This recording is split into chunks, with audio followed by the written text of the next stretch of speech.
Okay.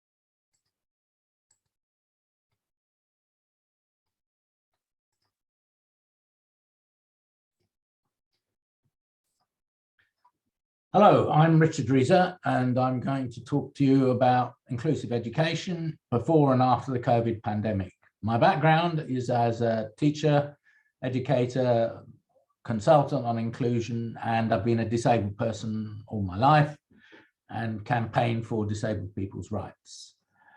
Okay, so all human rights apply to all human beings. Disabled people, persons with disabilities, are rights holders and decision makers in their own lives. Exclusion from services is a violation of individual human rights. Inclusive education is a fundamental right, both as a means and an end for all children, including the most marginalized. It presents an opportunity to build a foundation of an inclusive society, as well as the opportunity to reimagine and rejuvenate our education system. But what's happened over the pandemic? Well, not going to school, about 1.5 billion children between 6 and 18 months were off school. This had a dramatic effect on them in terms of pushing their learning backwards. They went to homes which were not secure, with increased mental stress, more violence towards girls and women, lack of food, lack of income, and not really a safe place to study. Online lessons, where people had the capability of doing it, were in a minority. The majority didn't have access to it. And most of those with low income, and certainly those disabled people, didn't have the adjustments to their access equipment and it certainly wasn't differentiated and customized. They also missed out on peer support, which is a crucial ingredient of inclusion. Doing it on your own is not the same as doing it as a collective. And learning is as much a social activity as it is about skills and knowledge. Many dropped out, many more will permanently be affected, and governments as a whole were not well prepared for this. They didn't implement Article 11, which is to make sure of the UNCRPD, which is to make sure that measures are taken in crisis situations to protect disabled people, nor did they make sure that 24 access to education for all was actually carried out.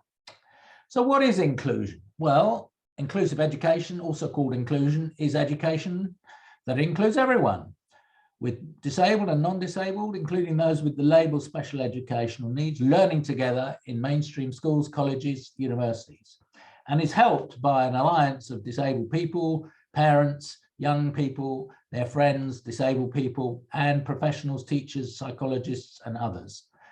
These often can be a very powerful alliance to push governments to implement inclusive education. Nearly 50% of children with disabilities are not in school around the world, compared to only 13% of their peers without disabilities.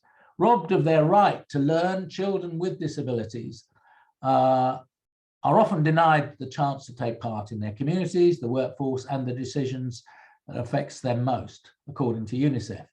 Inclusive education is the most effective way to give children a fair chance to go to school, learn, and develop the skills they need to thrive, according to UNICEF. They go on to say inclusive education means all children in the same classroom, in the same schools. It means real learning opportunities for groups who have traditionally been excluded, not only children with disabilities, but also those with minority languages. Inclusive systems value the unique contribution students of all backgrounds bring to the classroom and allow diverse groups to grow side by side to the benefit of all. So powerful.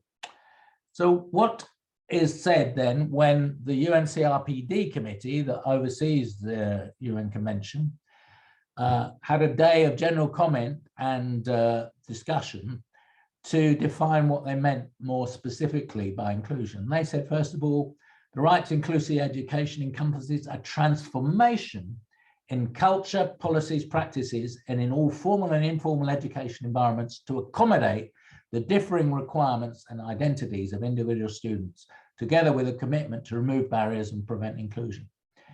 Yet PISA and other such world international league tables narrow the curriculum and what is being taught rather than broaden it. So we're going directly against what a lot of governments think they should be doing. Inclusive education involves strengthening the capacity of the education system to reach out to all learners rather than narrowing it. It focuses on the full and effective participation, accessibility, attendance, and achievement of all students, especially those who for different reasons are excluded or at risk of being marginalized. Inclusion involves access to progress in high quality formal and in informal education without discrimination, including disability discrimination. It seeks to enable communities, systems, structures to combat discrimination, including harmful stereotypes, such as of disabled people, recognizing diversity, promotes participation, and overcomes barriers to learning and participation for all by focusing on a well-being and success of the disabled student. And lastly, they say it requires an in-depth transformation of education systems in legislation, policy, and mechanism for financing, administration, design, delivery, and monitoring education. These were laid down by the committee because they found so many countries who were bringing reports of them were not doing any of these things. So this acts as a spur. Now, in 2020, UNESCO global report focused on inclusive education, and this is the short cartoon that they made about it. Everyone is different. The 2020 Global Education Monitoring Report on Inclusion and Education believes that education is strongest when it embraces diversity. Learners should not have to adapt to the system. Instead, education systems should adapt to their needs. When students do not feel welcome in school, they are less likely to learn. This is everyone's loss.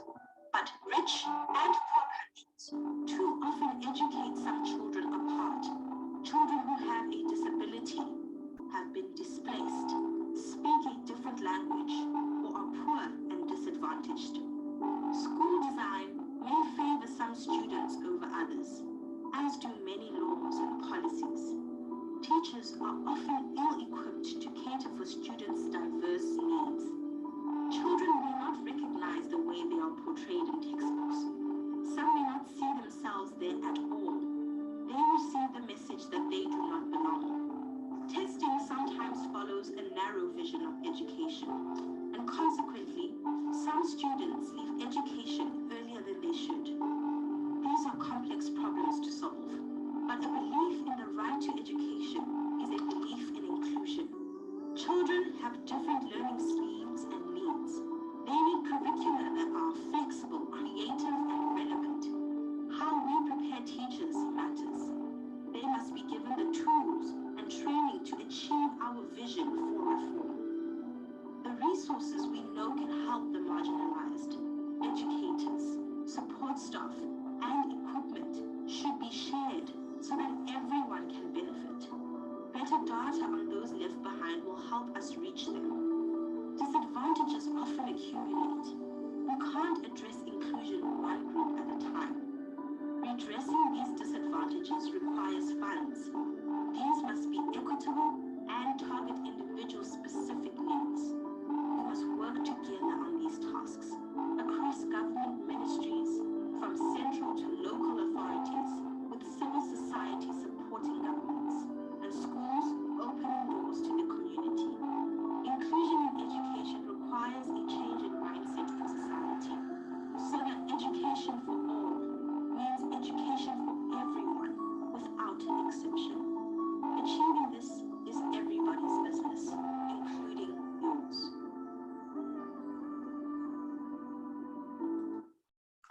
And so we can see the barriers there are a big issue. Now, I'll just move myself out of the way there. Right. Article 24 of the Convention on the Rights of Persons with Disabilities was negotiated at the ad hoc committee of the UN. And I was privileged to be there representing UK disabled people's movement. And we had a lot of discussion during that between different disability organizations, particularly the impairment-specific blind, deafblind and deaf organizations wanting to have what they themselves, some of them, had experienced, which was separate schools. However, the argument was that that wouldn't meet the needs of the large number of children with sensory impairments in developing countries, and we had to have an inclusive program. Eventually that argument won out, but there were reservations around Article 24, which meant that until the Sustainable Development Goals came along in 2015, which said ensure inclusive and equitable quality education to promote lifelong learning opportunities for all, it wasn't a for all. It was as much as possible. Therefore, this new focus on learning outcomes, both for the world of work as well as citizens, was interconnected, and this explicitly targeted in 4.5 and the general comment, which was developed in 2016 by the committee.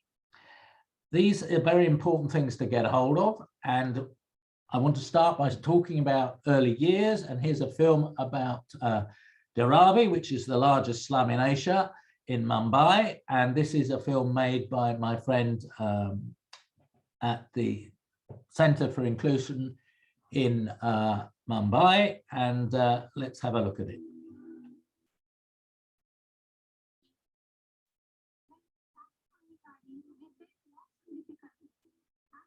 Parents, local leaders, neighbors, and Anganwadi workers were very negative.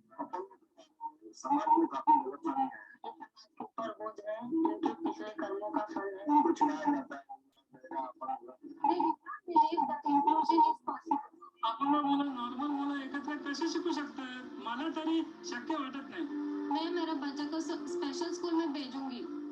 अगर साधारण school में भेजूंगी तो कोई teacher ध्यान नहीं देगा, toilet bill rate का ध्यान नहीं देगा. मैं मेरे बच्चों को I will not have my child study with disabled kids. He will behave like them and not progress. Unless you don't understand people, you cannot address their fears. So they went door to door explaining what they were doing. We have the confidence that inclusion will work. So we started by observing the conditions and the experience in day-to-day life and the surroundings where they live in.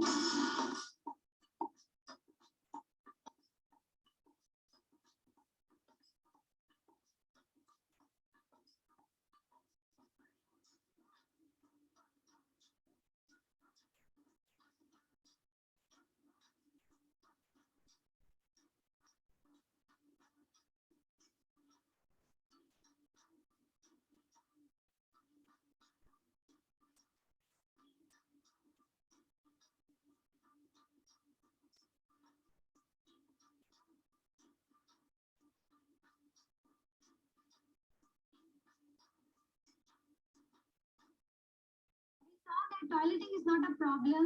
They use local nala. We went from house to house, talked to the mothers, and found out what the children were familiar with.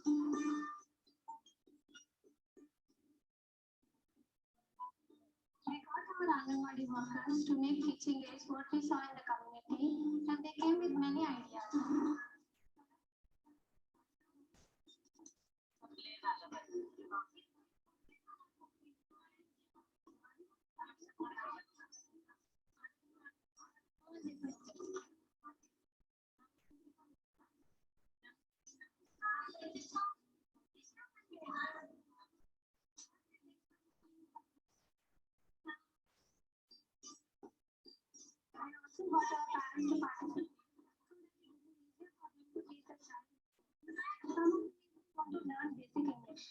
English में से कहते हैं ग्री.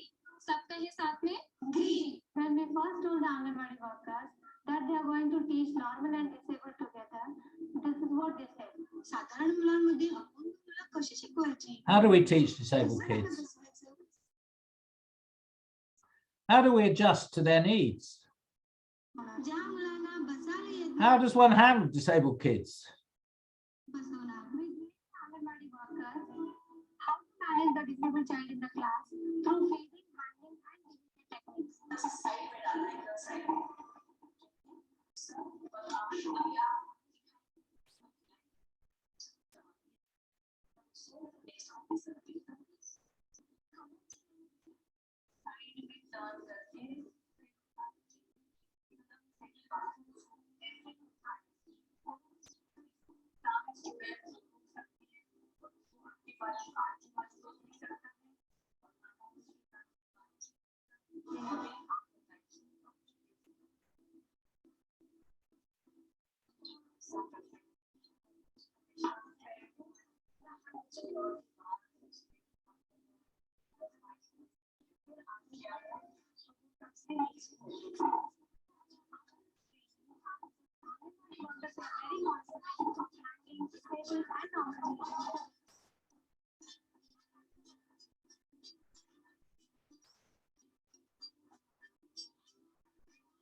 They are easy to make. Kids love them. We even had a father who made a seat for his child with a plastic tub. My child is doing well in the Anwadi. Will he be able to cope in a mainstream school? Our curriculum is designed to prepare these children for mainstream school.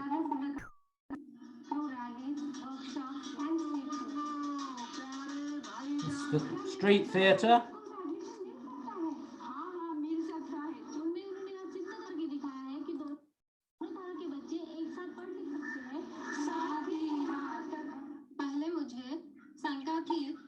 At first, I doubted the capabilities of the local teachers.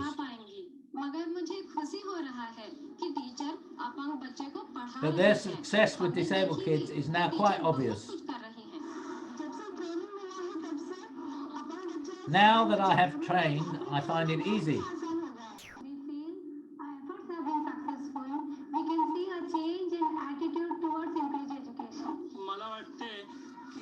I feel normal and disabled children can study together, thanks to our local teachers' efforts.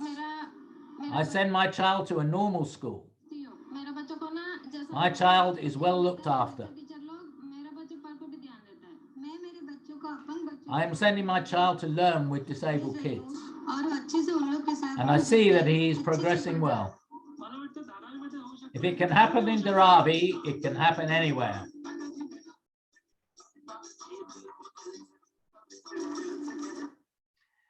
So as I was saying, that film was made by Mitu Alua and her team at the Centre for Inclusion. They researched it and showed that the things that were saying there were brought out by the statistics, and in the end they had 21 of these early years settings staffed by people who lived in the slum, and they then went on to take these children into 80 or so schools around the area, and that went on to develop into government policy and then became part of the SSA right across India. So from small things, great things happen. Looking now at the benchmarks for inclusion, 1948, the Universal Declaration of Human Rights, all children right to education, Article 26, didn't say where it would be. It took till 1994 for the Salamanca Conference, where 94 governments agreed that it needed to be inclusion. 2006, we then had international human rights when the Convention, Article 24, but I've said it was too weak. Then Goal 4 in the Sustainable Development Goals saying was for all. And then 2016, general comment number 4, the right to inclusive education, followed by UNESCO's Global Monitoring Report, clearly embedding that idea and supported in 2020 also by the International Disability Alliance, with all sections of the disability movement supporting inclusion. So we've gone a long way. But underlying this is the idea of the negative deficit model of the impairment is the problem, which special education needs developed in, particularly in the UK, America, and Germany, focused on what the child can't do.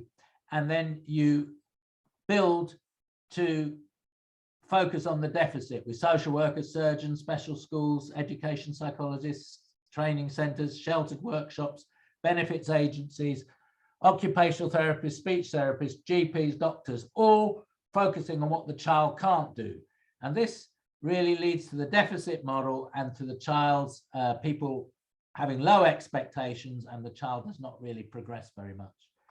Parents, disabled people, children all over the world protested around this over about 30 to 40 years. And we slowly got the transformation to the social model of disability, which focuses on the barriers beyond the child, the barriers in the system, the lack of use of education, discrimination, segregated services, poverty, belief in the medical model, inaccessible information, inaccessible transport, prejudice, devaluation. Here we're looking at things that are not within the child, but are within society and therefore can be changed. This paradigm shift is vital to understanding both the convention and inclusive education. Inclusion is led by the following change in thinking, from viewing disabled people through a traditional lens leading to exclusion, to a charity medical defectology lens, which leads to segregation and integration, over to a social human rights approach in which the barriers beyond the person with impairments are what disable them. The convention called this the paradigm shift, from seeing disabled people as objects of charity and medical treatment to subjects with rights who are capable of claiming those rights. This is a fundamental change.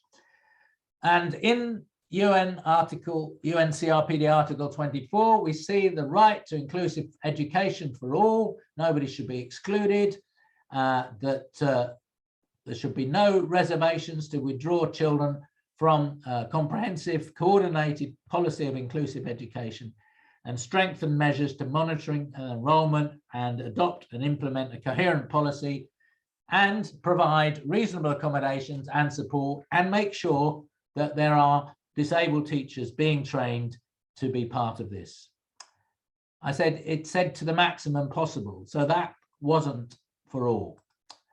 And so we see the change in thinking from a charity model, medical model, shame on the family based on guilt, ignorance, excluding the children.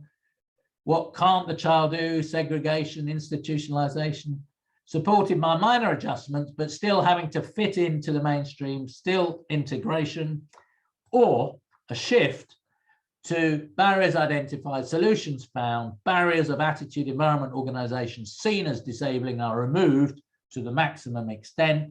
All are welcomed, relations are intentionally built, and everyone achieves their potential with a person-centered approach. Schools with this approach have peer support, teaching and learning assessment are reorganized so all can benefit and all can thrive.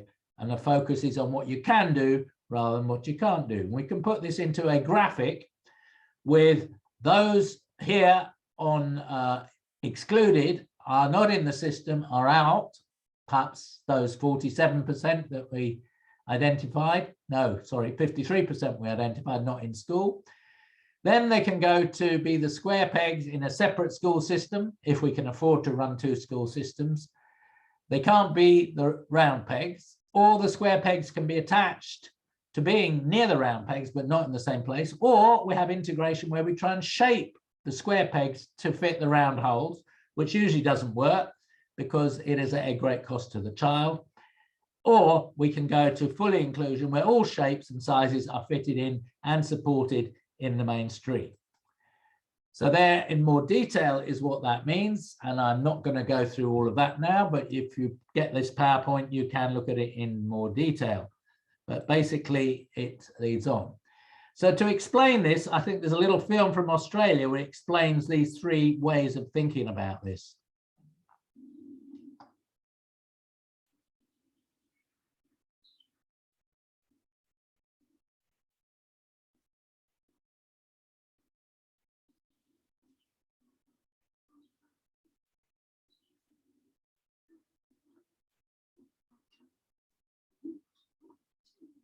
I don't understand why I'm at the back of the class. I wish I was like everyone else. I want to do what they do. But here I am doing the same old member activity, watching as my classmates learn something else. Don't they know that they're setting me up to fail? Don't they know they hold my future in their hands? I want to work with my class, learn what they are learning, and do the activities they do.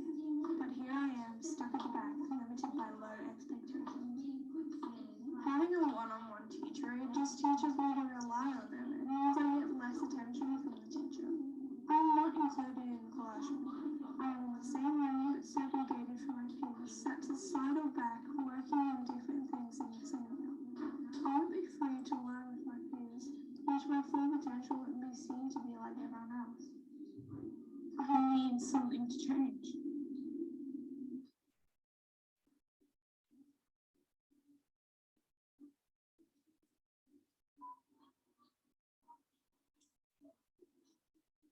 Perceived inclusion. You may be wondering what was wrong with this picture.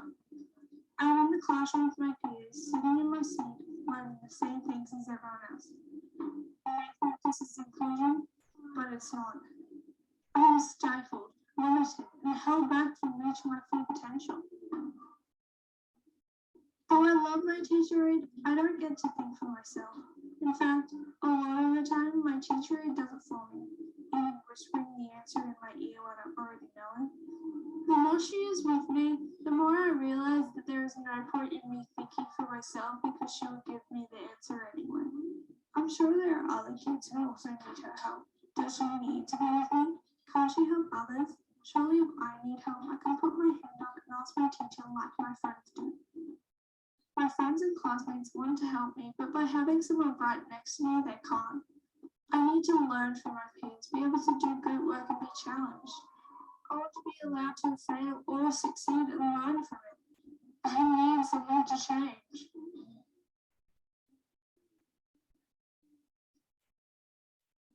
Inclusion. Can you find me in the crowd? Inclusion is more than just a word. It is a culture, a mindset, and an expectation that everyone can and will learn and succeed along their age-appropriate pace.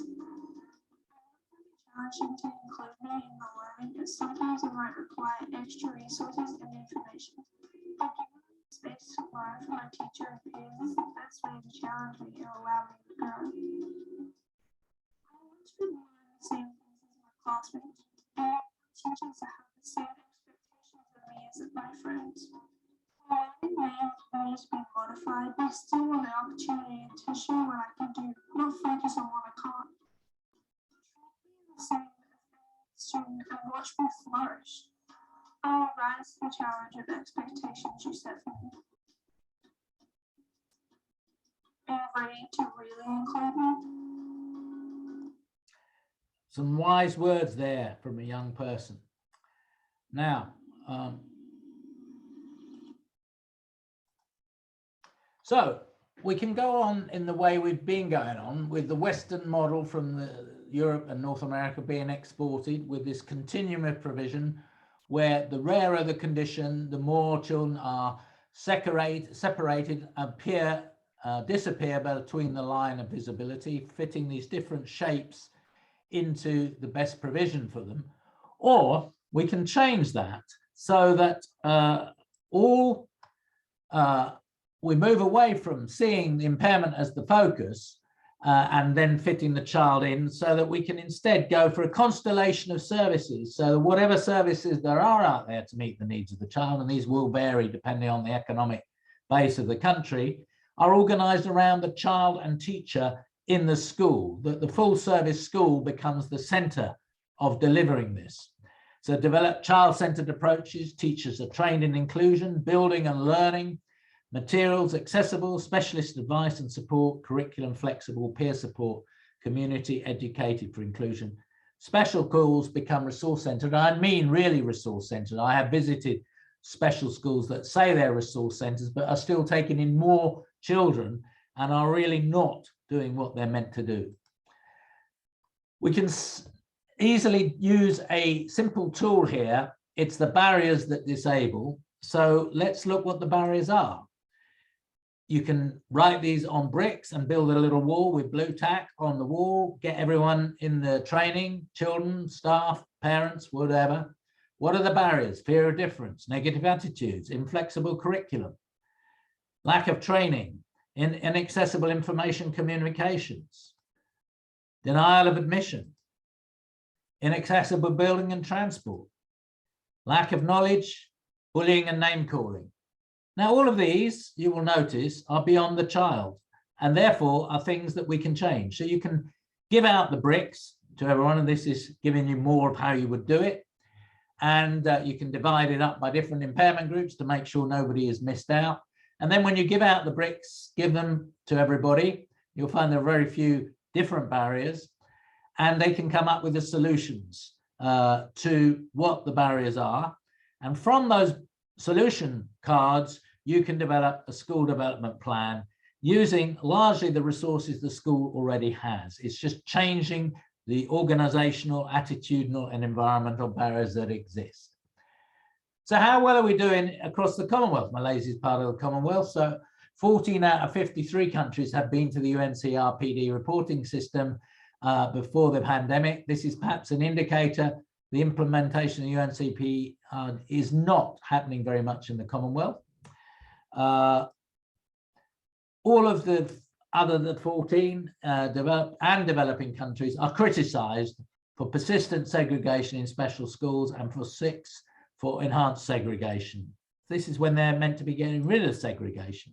9 countries are criticized for providing sufficient, comprehensive enough training for teachers to make inclusion work.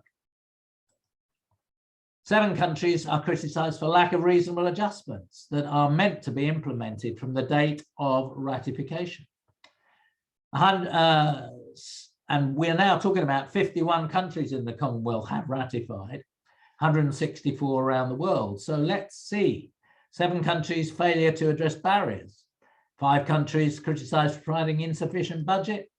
7 countries criticized no enforceable rights, and the rights have to be enforceable under law, and parents and students have to have a right to be able to take the institutions to court to win their rights. The gap in learning between disabled and non-disabled learners, lack of experience in sign language continues, particularly in lack of transport and in rural schools. And the picture is bleak, with only New Zealand being commended for moving forward. So that's not really good if we've only got 1 country. In 2008, I was asked by the South African government to make some films about inclusion working in 10 primary schools in 4 provinces. It's on my website if you want to be able to see that, but I'm just going to show you a clip from one of them. Oops, we've gone back. Yeah, here we go.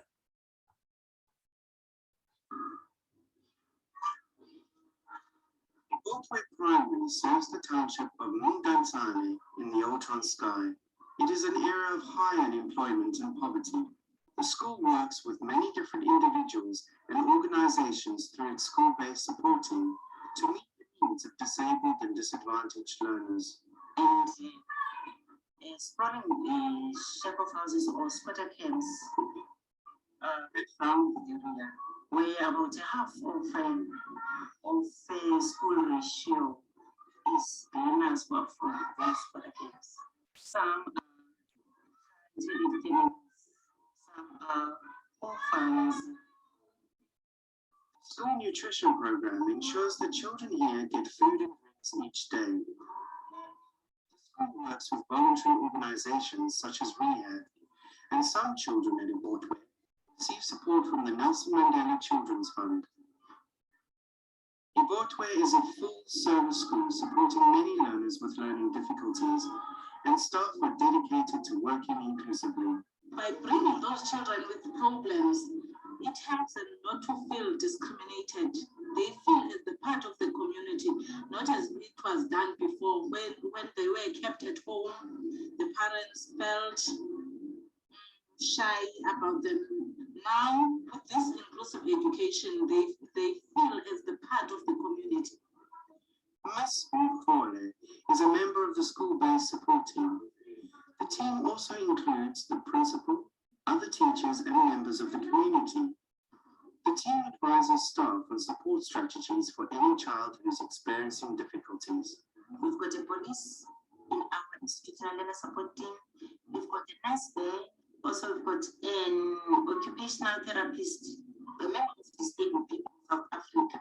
One lady here is also in support group, one for HIV and AIDS. Also, we have a remedial teacher, including to assist us. We've got a team. Support staff to plan support for any child experiencing difficulties. The team works closely with parents and seeks the advice of other specialists when necessary. At the time of filming, Ebhotwe Primary was using temporary accommodation. The Department of Education is renovating Ebhotwe's own school buildings to ensure they are accessible as part of its program for the conversion of schools into full-service schools. When in their own classrooms, staff regularly display children's work to encourage all children to feel proud of their achievements and to show the children's work to the whole community. Got an accommodation program, but we used to place our learners' completed tasks on the chalkboards so that even the parents can see the child's work. Whoever is coming to visit the child's class can see the work. At Ebhotwe, the school-based support team work to promote inclusion within the whole community. We also have community workshops so that they know inclusive education and how it works. Because we found out that we do need this inclusive education at a lower level.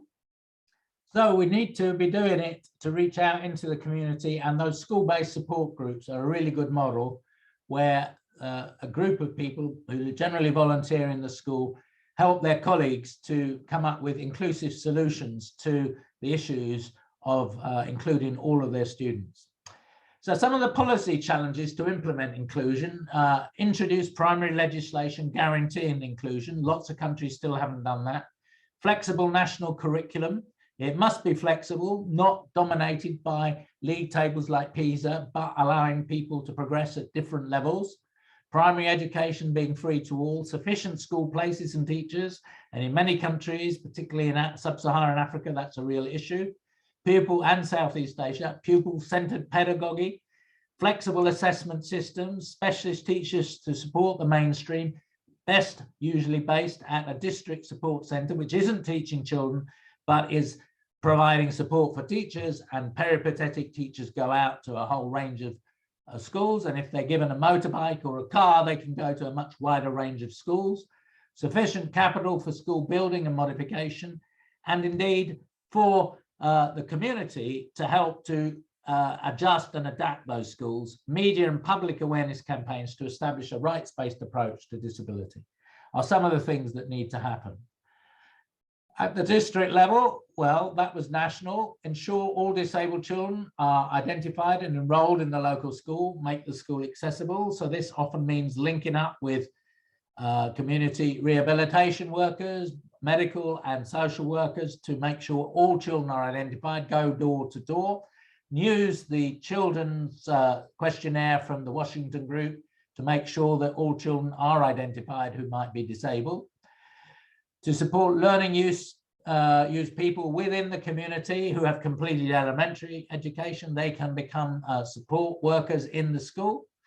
Run regular training on inclusive teaching and learning for all teachers and support staff, and I'll say more about how we can do that in a minute.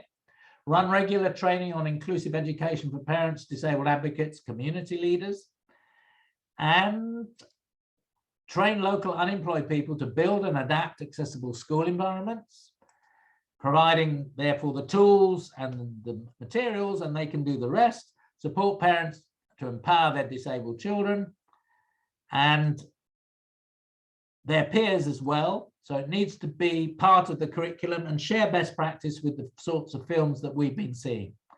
Now let's go to another part of the world with a group from Singapore who visited British Columbia. Remember our last trip together? You mean our first trip together? Yes, first trip. It was a real eye-opener.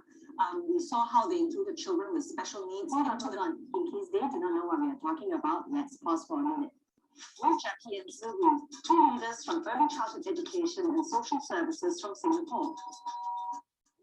Them last summer for a very special series, what we've been having on inclusive education. Sounds like a big word, but the idea is really fundamental. At this time, I'm really excited to be in Canada. Those films are excellent. You can see them online about Finland.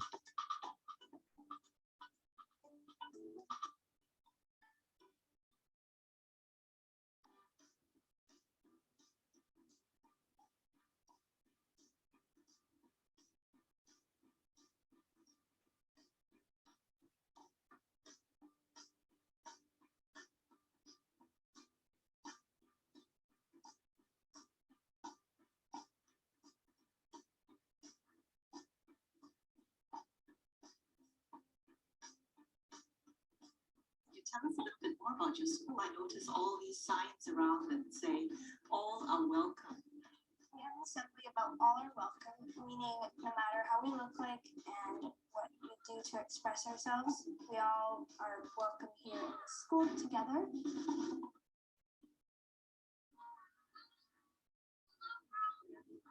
We have one of grade 6 boy. He's been in our classes like since the beginning of kindergarten. He has autism, and like I know what makes him upset and then what calms him more down. You know, in Singapore, we have very different schools for learners like that, so they are not in the same classrooms as their typically developing peers. I think that's actually very interesting because I've never heard of that because here we don't do that. Back in the late 1940s, early 1950s, the only option for education to people with disabilities, and I use the word education loosely there, was Woodland School.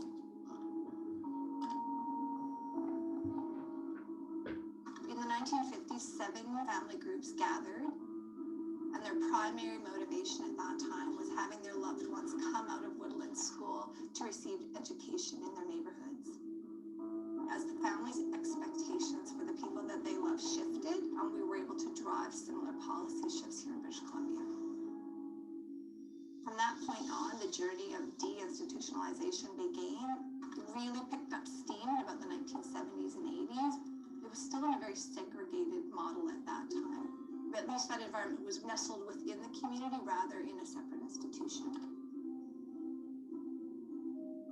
When we first moved to inclusion, there was resistance, both from the general education schools and from segregated schools, because it was a new change.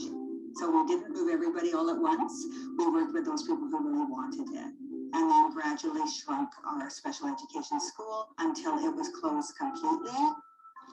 By the beginning of 2000, there were no special education public schools left in the province of BC.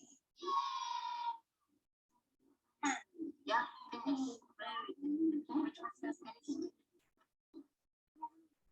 Great job. So inclusion is also about citizenship. If children are not with each other in community, then we're actually creating a stratified society that values some over others. So while it's challenging, it's also recognizing what every member of a community and every member of a family can offer.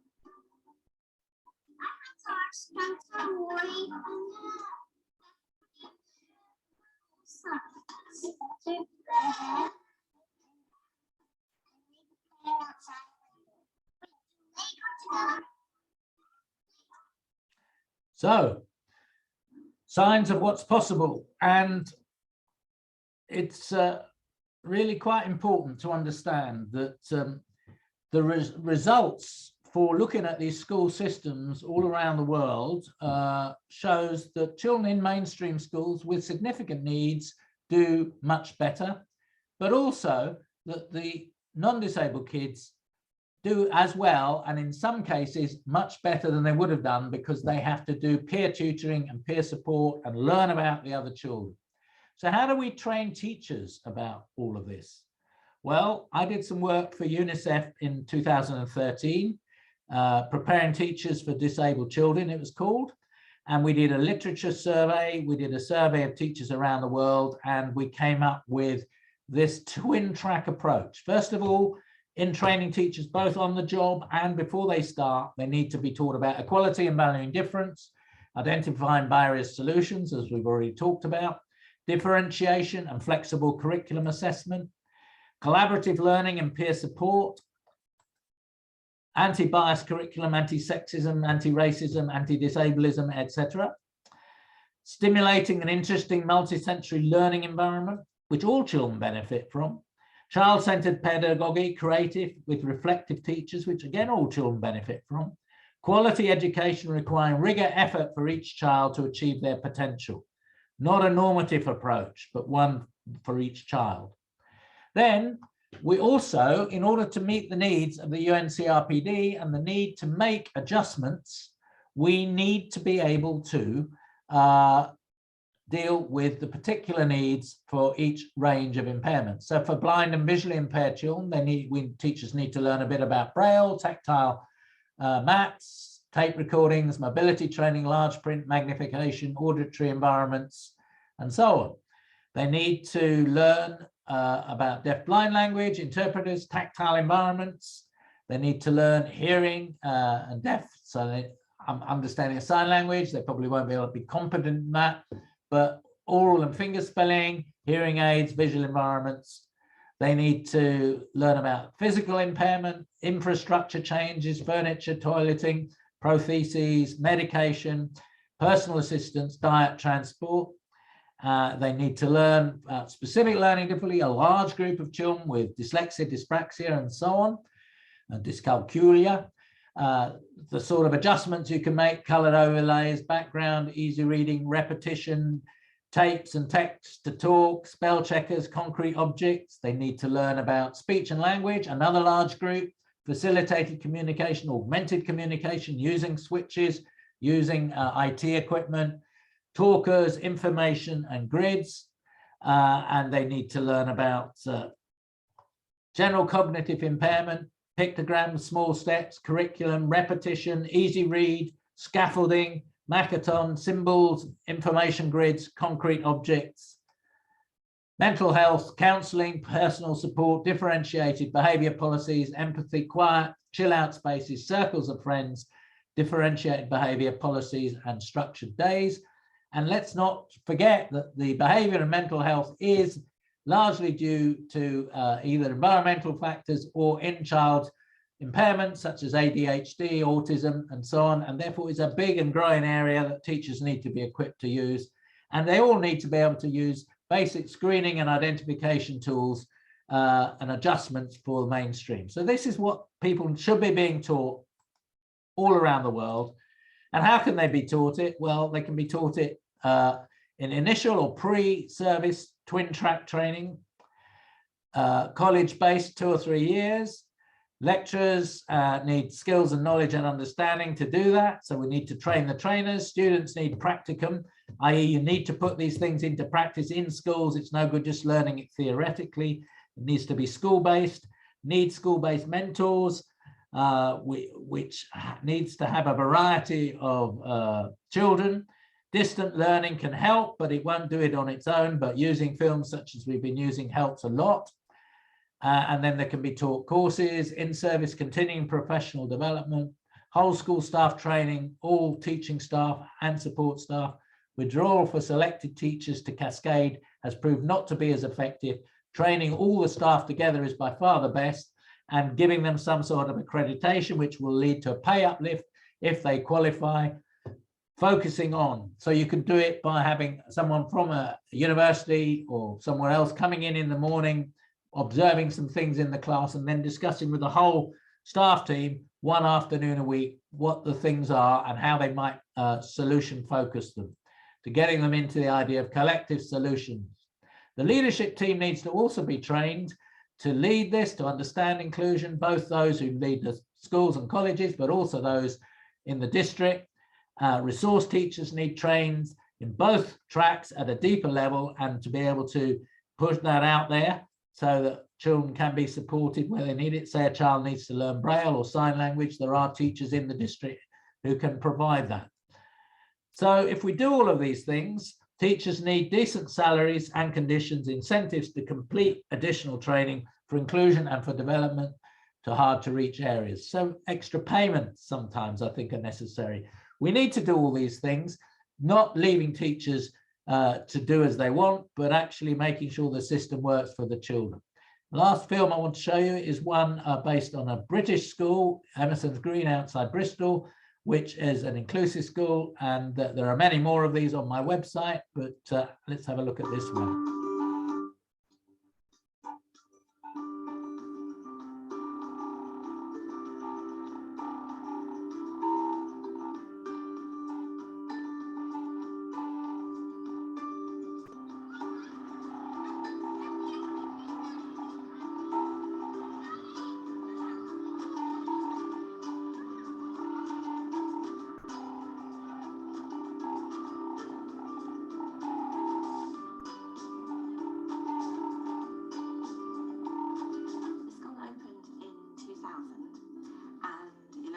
Wanted the school to have a resource space for children with physical disability or visual impairment. So the school was built with that in mind, so it's very much just part of the school, and the specialist provision is really the extra staffing and the specialist staff who support those children in class. At the very beginning, we talked about what they wanted for their school, and one of the things that came out that was really, really important to everyone was around equal opportunities and everybody having a right to a decent education. It wasn't about including children and just being resource-based children, it was about including every single child and thinking about what every child in this school needed so that they had the best opportunities to achieve and succeed in the wider aspects of school life, not just academically. Most schools have a resource base, which is actually a base that would be somewhere on site. All of our children are fully included into the mainstream. The one thing that I found in the SEN setting was that as much as it was lovely and the children were well looked after, they weren't necessarily pushed to their full potential. And that's one thing that I loved when I looked around this school. Every child is thought of individually. They're not classed as higher, middle or lower ability, and it's trying to push them on in their individual journeys. We have something called building, applying, extending. So our children work at the level that they think they're at. The teachers will, very, very discreetly go and push them on. So it's, very, very strategic how the teachers manage those lessons. The school has from the very beginning been set up to think about how to include everybody. I think the children also adopt that and understand that.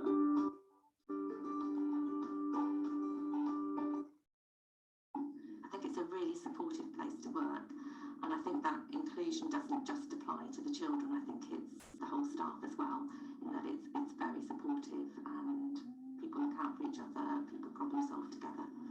As a governing body, we view inclusion as a very high priority. Whichever issue that we're discussing as a body, the inclusion element is very high on our priority list, and we look at that first.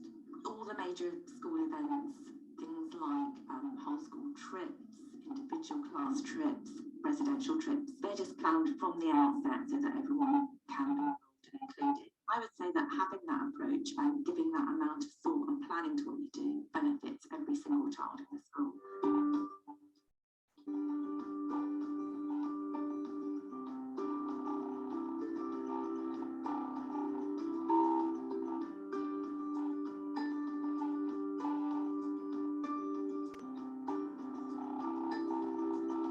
The buddy system that they have at the school is my personal favourite element of the school.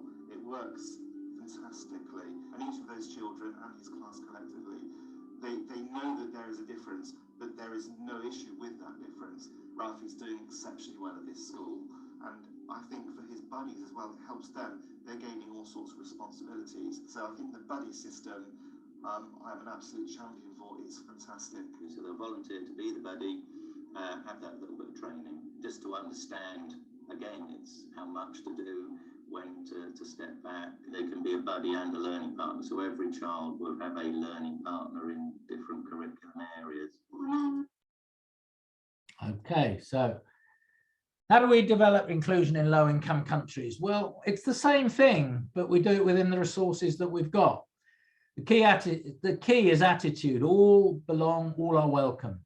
Peers are the biggest resource in the school, and we've got peers in every class in the world. Training staff on the twin track approach, we can do high-tech or low-tech training, but we can still do it. It's about the paradigm shift, best done with staff collaboration, staff empowered, involve the local community and parents, involve local DPOs, make sure disability is in the curriculum for all, challenge disableism, ensure resources, curriculum and assessment are flexible. Sounds easy, hard to do. Couple of points to end on. We run a magazine called Inclusion Now in the UK. You can get it on the Alliance for Inclusive Education website, but we have a logo there, all means all, and we produced this t-shirt a little while ago from the anthropologist Margaret Mead. She says, never doubt that a small group of thoughtful, committed citizens can change the world. Indeed, it is the only thing that ever has. And then a last couple of thoughts to end on. Mahatma Gandhi, a great transformer of India, said, you must be the change you wish to see in the world. You can't just talk about it, you have to do it.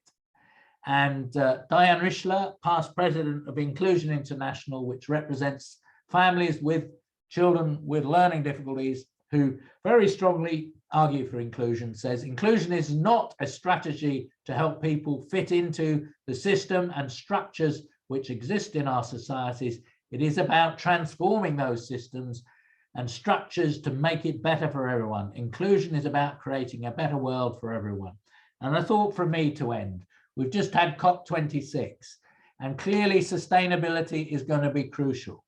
And if we don't bring up our children to be inclusive and to look at the barriers around them rather than elitist, then we are going to have real problems as we go forward.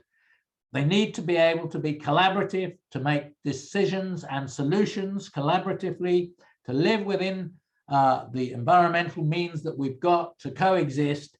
If not, we have an existential problem on our hands.